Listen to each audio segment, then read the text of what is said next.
Hey, what's up everyone? Have you always wanted to become a homeowner here in Hawaii? Have you always wanted to buy a house but never knew where to start? Well, today we're going to be going over the 4 steps that you need to take in order to get those keys. Talking to a lender and a realtor, looking for those homes, putting offers in, going through the escrow process, and finally, getting those keys. So let's go. The first step to buying a home is getting yourself prepared. In order to do that, there's 2 phases, 1A and 1B. 1A, talking to your realtor, and 1B, talking to your lender. Now this step is super important. So do not, I repeat, go look at open houses, go start doing showings until you have done these 2 things. I repeat, do not. Now talking to your realtor is super important, super informative, because mainly they're gonna be walking you through the different steps of buying a home. Take your hand, walk you through the process, let you know exactly step by step what you need to do in order to accomplish that dream. Secondly, the realtor is going to show you exactly what's out there. This kind of market right now where it's super crazy, inventory levels are super low, realtor is going to do everything they can in order to show you exactly what's out there that's going to fit your criteria. And lastly, the most important reason why you need to have a realtor on your side is that your realtor is going to be the person negotiating on your behalf when it comes to getting your home. Not working with a realtor is going to be like if you're going to go to court, if you're going to go to trial, and you don't have a lawyer on your side that's going to help you win the case. The best, right? You can study everything about the law, you can try to know the ins and outs about your case, but unless you're working with a professional that's on the grind every single day, that knows exactly what's in your best interest, unfortunately, you're probably not going to win. Same thing with real estate. Unless you have a realtor who's experienced and knows the nuances about the market, the nuances about the profession, then unfortunately you might not get the best value. So step 1, talk to your realtor and figure out exactly what you need to do in order to buy a house. Second part when it comes to preparing yourself to buy a home is talking to a lender. Now talking to a lender is important for a couple of reasons. The first being to figure out if you're even qualified to get a loan. I made a video that talks a little bit about those requirements. You can check it out on my channel. Secondly, you want to figure out what different loan options are available to you. Loan options can differ in terms of requirements for down payments, for DTIs, for credit scores. So you want to figure out which loan option would best fit your scenario. And lastly, you want to see what you're pre-approved for in terms of purchase price and in terms of monthly payment. And once you talk to your lender about the different loan options and what you're pre-approved for and how much you want to spend every single month, then comes the most important part, which is called the pre-approval letter. Now this is the letter that the lenders and the banks will give to you, that you'll give to the seller when you make an offer, to tell them that you've been through the process, that you're ready to go, and that everything's lined up. So if they take your offer, you're ready to go for your loan.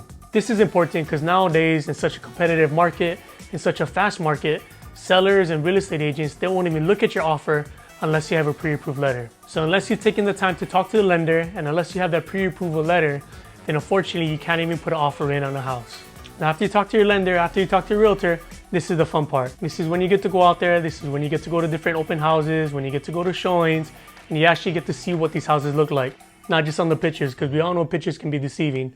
Looking for a home and you're serious about buying one, my suggestion is that you look on those websites or you look on the searches every single day. Things pop up on there every single day and you want to be the first to know or one of the first people to know as soon as something hits the market. As soon as something comes up, contact your realtor, schedule a showing, find out if they're doing any open houses, and make sure that you're the first ones in the door or at least one of the first people in there. The reason why I suggest that is that the market is so fast now. There's so much buyers competing for one single house that you want to give yourself enough time to figure out with your realtor what the best offer will be and the best strategies to make that home yours. The worst case scenario is that if they're looking at offers on a Wednesday, you don't go into the house until like a Monday or Tuesday, and then you and your realtor and your lender are scrambling for 2 or 3 days trying to figure out what's the best offer to put together. And you might skip over some details or skip over some few things that might make yours the winning offer. So give yourself some time.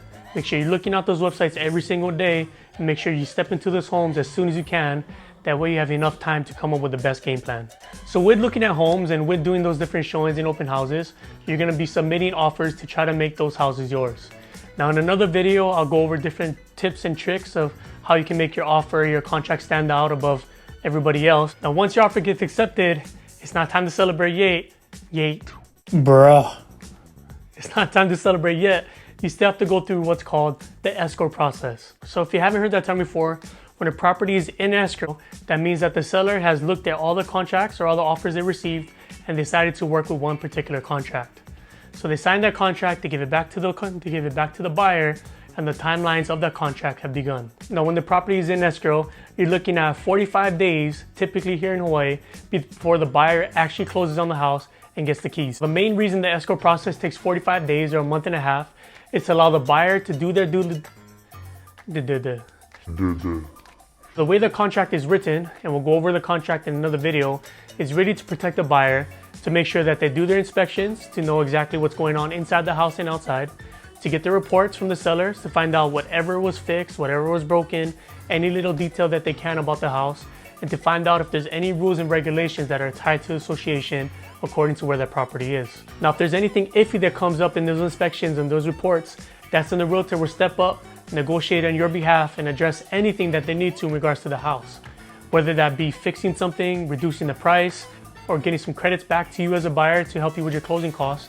This is where your realtor and their experience and their negotiation skills is important, is key in allowing you to get the best value and the best deal. After you've gone through the escrow process, after you've done all your negotiations, after all the agreements were made, and after everything was signed, then it's finally time to celebrate. You finally get those keys, able to finally move in, buy all the furniture, paint the house, do whatever you want, and you finally can call the house your home. Now, those are the 4 steps when it comes to the process of buying a home.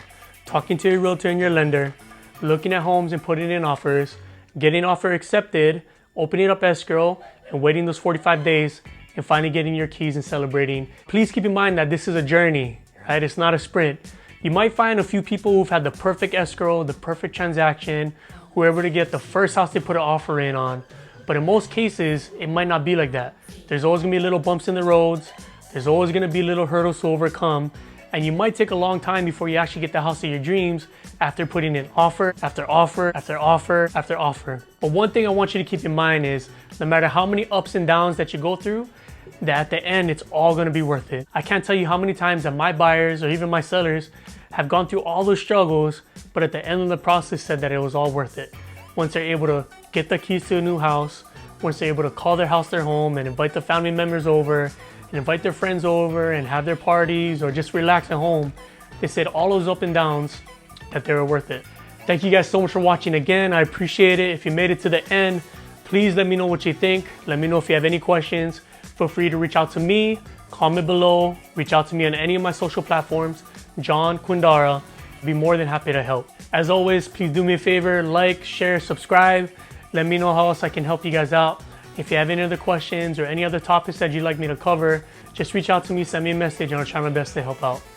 If nothing else, I hope you guys enjoyed it. More importantly, I hope you guys learned, and I hope you guys take these things and put into action. Like always, let's help you accomplish your dreams. Let's help you get into the house, and let's help you get you those keys. Mahalo, Hawaii. Till next time.